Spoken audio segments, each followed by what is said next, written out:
এই দেখুন আমাদের পিসিমণির সবারও এখন বর্তমানে কি অবস্থা।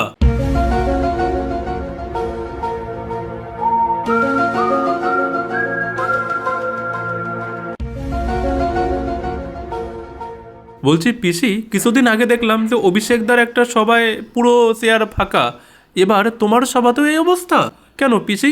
লক্ষ্মীর ভাণ্ডারেও কি আর কোনো কাজ হচ্ছে না নাকি পিসি তোমার এলাকার গুন্ডারাও এখন আর গুন্ডামি করেও লোকেদেরকে আর সভাতে পাঠাতে পারছে না? কোনটা? এলাকার গুন্ডারা এখন আর কি গুন্ডামি করে লোকজনদেরকে সবাই পাঠাবে? এলাকায় গেলে এখন দেখা যাচ্ছে যে স্বয়ং তৃণমূলের প্রার্থীদেরকে পর্যন্ত গতকালকেই দেখিয়েছি যে ঝাঁটা নিয়ে পর্যন্ত তারা করছে।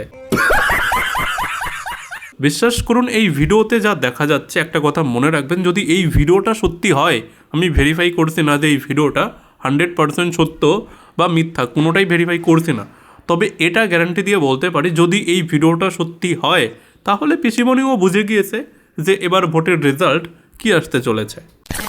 এবার আমাদের পিসিমণির আদরের 43 জন নেতাকে, নন্দীগ্রামের নেতাকে এনআইএ নোটিশ পাঠিয়ে দিল।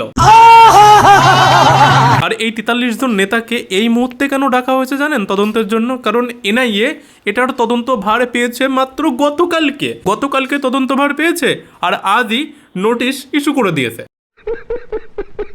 আর পুরো ঘটনাটা কি ঘটেছিল এবার ভালো করে শুনুন। 2024 ডিসেম্বরে নন্দীগ্রামে সমবায় ভোট হয়েছিল। সেই ভোটে তৃণমূল এমন তাণ্ডব চালিয়েছিল, পুরোপুরি বোমা বন্দুক নিয়ে, মানে এমন ফুটেজ রয়েছে সেগুলো দেখানো সম্ভব নয়। যতটা দেখানো সম্ভব আমি সেগুলো নিচে লিখে দিচ্ছি, কিন্তু ওই ভিডিওগুলো দেখানো সম্ভব নয়। একেবারে ভয়ানক বোমাবাজি। এবং সেই তদন্ত ভার গতকালকে এনআইএ পেয়েছে এবং তারপরেই এনআইএ ময়দানে নেমে পড়েছে।